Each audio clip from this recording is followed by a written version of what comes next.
রাজ্যের প্রাথমিক নিয়োগ নিয়ে গুরুত্বপূর্ণ রায় দিল সুপ্রিম কোর্ট। হাইকোর্টের নির্দেশ খারিজ করে শীর্ষ আদালতের রায় শুধুমাত্র ডিএলএড প্রশিক্ষিতরাই অংশ নিতে পারবেন প্রাথমিক নিয়োগ প্রক্রিয়ায়, সুযোগ পাবেন না বিএড প্রশিক্ষিতরা। বিএড প্রশিক্ষিত চাকরি প্রার্থীরা উচ্চ বিদ্যালয়ে চাকরির জন্য আবেদন করতে পারবেন বলে নির্দেশে উল্লেখ করা হয়েছে। শীর্ষ আদালতের এই নির্দেশে বিপাকে ফেলবে বহু আন্দোলনকারীকেও।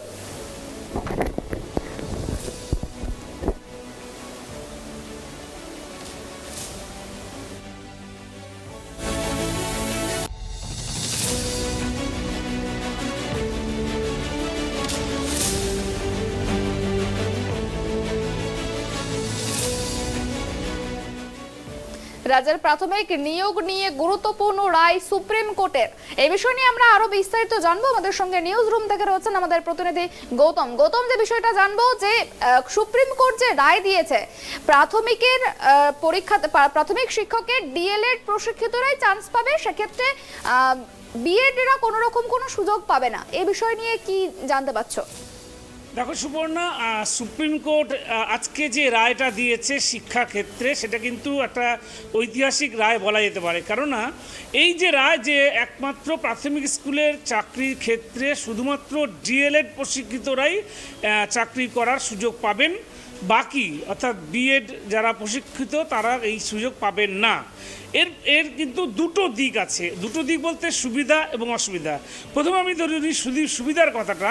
সেক্ষেত্রে রাজ্যে যে হাজার হাজার বেকার যুবক যুবতী জড়ে রয়েছে, যারা শুধুমাত্র হায়ার সেকেন্ডারি অর্থাৎ উচ্চ মাধ্যমিকে 50% নম্বর এবং তারা গ্র্যাজুয়েশন করেছেন, তারা কিন্তু এই পরীক্ষাতে তারা বসতে পারবেন এবং যদি তাদের ডিএলএড ট্রেনিংটা নেওয়া থাকে। এই ক্ষেত্রে তারা কিন্তু কোনো রকম অসুবিধার সম্মুখীনই হবে না, কারণ তাদের জন্যই শুধুমাত্র প্রাইমারি শিক্ষকের নিয়োগটা হবে। এটা যেমন একটা সুবিধা, পাশাপাশি অসুবিধার কথা বলি, সেটা হচ্ছে যে যারা শিক্ষায় শিক্ষিত হচ্ছে, ধরো বিএ পড়ার পরে তারা এমএ পড়েছেন বা এমএসসি পড়েছেন বা কেউ পিএইচডি করেছেন বা এমফিল করেছেন, অথচ তারা কিন্তু দেখা যাচ্ছে তারা ব্যাচেলর অফ এডুকেশন অর্থাৎ বিএড ডিগ্রিটা নিয়েছেন তারা, কিন্তু সেই বিএড ডিগ্রি নেওয়ার পরেও তারা কিন্তু যেহেতু চাকরির বাজার খুবই দুর্মূল্যের অবস্থা, সেই জন্য সেই সমস্ত উচ্চশিক্ষিত ছেলেমেয়েরাও শিক্ষিতরাও কিন্তু তারা প্রাইমারি স্কুলে চাকরি করার সুযোগটা পেত এতদিন ধরে। কিন্তু সুপ্রিম কোর্টের এই কিন্তু তারা বাদ পড়ে গেল, অর্থাৎ কোনো রকমইভাবেই উচ্চশিক্ষিত এবং বিএড ট্রেনিং নেওয়া অর্থাৎ ব্যাচেলর অফ এডুকেশন ট্রেনিং নেওয়া কোনো ছাত্র বা ছাত্রী তারা আর প্রাথমিকে বসতে পারবেন না। এই যে সিদ্ধান্ত, এই সিদ্ধান্তের ফলে কিন্তু এই পশ্চিমবঙ্গ রাজ্যে যে শিক্ষক নিয়োগ নিয়ে দুর্নীতি হয়েছে বা চলছে, এবং যা নিয়ে তুমি জানো ইতিমধ্যে 1 বছর ধরে চাকরি প্রার্থীরা তারা কিন্তু অবস্থান করছেন, সেখানটায় দেখা গেল যে যারা অবস্থান বিক্ষোভ করছেন দীর্ঘ 1 বছর ধরে এই চাকরির টেট উত্তীর্ণ হওয়ার পরে তারা চাকরির দাবিতে, সেক্ষেত্রে দেখা গেছে যে সংখ্যায় তারা বসেছেন আন্দোলনকারীরা, তাদের মধ্যে সিংহভাগটাই হচ্ছে বিএড ট্রেনিংয়ের অধিকারী, অর্থাৎ বিএড ট্রেনিং নেওয়ার পরে তারা কিন্তু প্রাথমিক স্কুলের শিক্ষকের চাকরির জন্য পরীক্ষা দিয়েছিলেন। এখন সরাসরি বলা যেতে পারে এই সমস্ত বিএড প্রশিক্ষিতরা তারা কিন্তু এই তালিকা থেকে বাদ চলে যাবেন, একদম সরাসরি এই কথাই বলা যাবে সুপ্রিম কোর্টের আজকের এই নির্দেশের পর। আর একটা জিনিস তোমাকে বলে রাখি সুপর্ণা, সেটা হচ্ছে যে দেখো প্রাথমিক স্কুলের শিক্ষকতার চাকরির জন্য আবশ্যিক একেবারে ডিএলএড ট্রেনিংটা।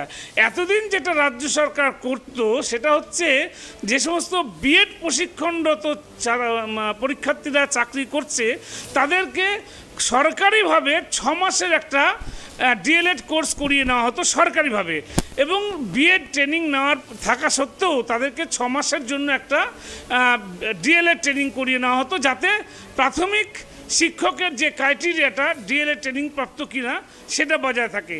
এখন থেকে কিন্তু আর যে সমস্ত বিএড প্রশিক্ষিতরা যারা কিন্তু এই মুহূর্তে রাজ্য সরকারের হয়তো তালিকায় রয়েছেন, তারা কিন্তু বাদ চলে যাবেন। সরাসরি সুপ্রিম কোর্টের এই নির্দেশ যে রাজ্য সরকার, সেক্ষেত্রে গৌতম যে বিষয়টা জানতে চাইবো, যদি যাদের বিএড করা রয়েছে তারা যদি বাদ চলে যায়, সেক্ষেত্রে তারা তো ডিএড করতেও পারে, করলে সেক্ষেত্রে তারা তো আবারও সুযোগ পেতে পারে। দেখো এখানে একটা ব্যাপার রয়েছে যে তুমি বিএড ট্রেনিংও একটা ছাত্রী বা ছাত্র সে বিএড ট্রেনিংও নিতে পারে এবং সে ডিএলএড ট্রেনিংও নিতে পারে।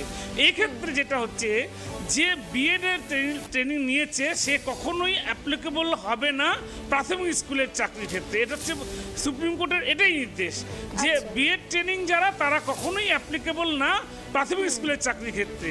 প্রাথমিক স্কুলের চাকরির ক্ষেত্রে শুধুমাত্র যারা ডিএলএড চাকরি নিয়ে প্রশিক্ষণ নিয়েছেন তারাই একমাত্র এই প্রাথমিক স্কুলের চাকরির সুযোগ পাবেন। ফলে এই মুহূর্তে যে সমস্ত স্কুলে দেখা যাচ্ছে যে বিএড প্রশিক্ষিত তারা রয়েছেন অথচ তারা চাকরি করছেন, যদি তাদের কোনো রকম ডিএলএড প্রশিক্ষণ সরকার না দিয়ে থাকে এই বছরের মধ্যে, তাহলে কিন্তু তাদের চাকরিও কিন্তু বাতিল হতে পারে, একটা বিষয় রয়েছে। এবং যে চাকরি প্রার্থীরা আন্দোলন করছে রাস্তায় বসে 1 বছর ধরে, তাদের মধ্যে অধিকাংশই কিন্তু বিএড ট্রেনিং করা, অর্থাৎ বিএড ট্রেনিং করা যারা রয়েছেন প্রশিক্ষণ রয়েছেন তারা কিন্তু আর প্রাথমিকে চাকরি করার সুযোগ পাবেন না। পরিষ্কার কিন্তু এটাই আজকে সুপ্রিম কোর্টের নির্দেশ দিয়ে দিয়েছেন। সুবর্ণা, সেক্ষেত্রে গৌতম আরো একটা যে বিষয়, যারা আন্দোলন করছে রাস্তায় বসে এতদিন ধরে, তারা শুধুমাত্র চাকরির আশায়, এই যে রায়, সেই রায়ের পরিবর্তে রায়ের ফলে তো তাদের চাকরি, তারা আর কোনো রকম চাকরি পাবে না যেমনটা তুমি বললে, সেক্ষেত্রে তাদের ভবিষ্যৎ কি?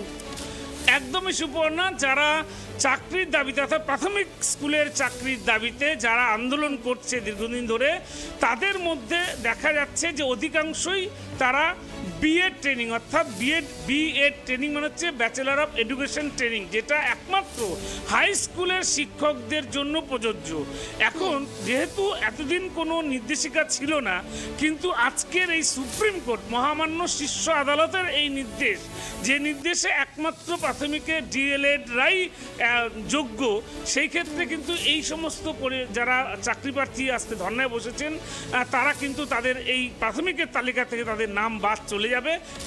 পাশাপাশি তাদেরকে তোমার এসএসসির মাধ্যমে হাই স্কুলের যে শিক্ষকতার চাকরি রয়েছে সেখানে তাদের কিন্তু আবেদন করতে হবে এবং সেই চাকরির জন্যই তারা কিন্তু যোগ্য বলে মনে করা হবে। সুবর্ণা, আর আরেকটি বিষয় গৌতম, এই যে সিদ্ধান্ত, সেই সিদ্ধান্ত শুধুমাত্র কি নতুন করে যে নিয়োগ হবে সেই নিয়োগের ওপরই বর্তাবে, নাকি পুরনো যে নিয়োগ হয়েছে সেক্ষেত্রেও এই একই জিনিস হবে যে বিএড করা হলে হবে না, ডিএলএডই করতে হবে? সেক্ষেত্রে এই বিষয়টা যদি একটু জানাও।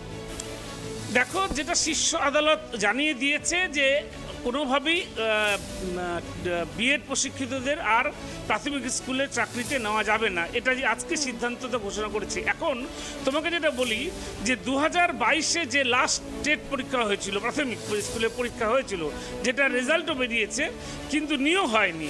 এই ক্ষেত্রে কিন্তু যারা বিএড প্রশিক্ষিত সেই পরীক্ষায় বসেছিলেন এবং উত্তীর্ণ হয়েছেন তাদের তালিকা থেকে কিন্তু নামটা বাদ যাবে। কেননা তারা কিন্তু, যেটা সুপ্রিম কোর্ট বলেছেন, উচ্চ আদালত, দেশের শীর্ষ আদালত, যে তারা যোগ্যই না। অর্থাৎ জাস্ট এখনো পর্যন্ত নিয়োগপত্র না হওয়া পর্যন্ত কিন্তু অ্যাপ্লিকেশন বা পরীক্ষা দেওয়া হয়েছে, রেজাল্টও বেরিয়েছে, সেক্ষেত্রেও কিন্তু এই পদটা অর্থাৎ এই ডিএলএডকেই শুধু রাখা হবে, বিএডকে রাখা হবে না, এমনটাই কিন্তু জানিয়ে দেওয়া হচ্ছে। এবং আগামী দিনেও যে পরীক্ষাগুলো হবে সেই পরীক্ষাগুলোতেই অবশ্যই ডিএলএডকেই রাখতে হবে। কোনো বিএড প্রশিক্ষিতরা তারা প্রাথমিক স্কুলের চাকরির পরীক্ষা দিতে পারবেন না, তারা একমাত্র হাই স্কুলের পরীক্ষায়, মাধ্যমিক উচ্চ মাধ্যমিক স্কুলের পরীক্ষা যে শিক্ষক পরীক্ষা, সেই পরীক্ষায় তারা বসতে পারবেন। অতএব যদি নিয়োগ না হয়ে থাকে, রাজ্য সরকার যদি নিয়োগ না করে থাকে, তাহলে কিন্তু যারা তালিকায় রয়েছেন বা টেট পাস করেছেন তাদের নামটাও কিন্তু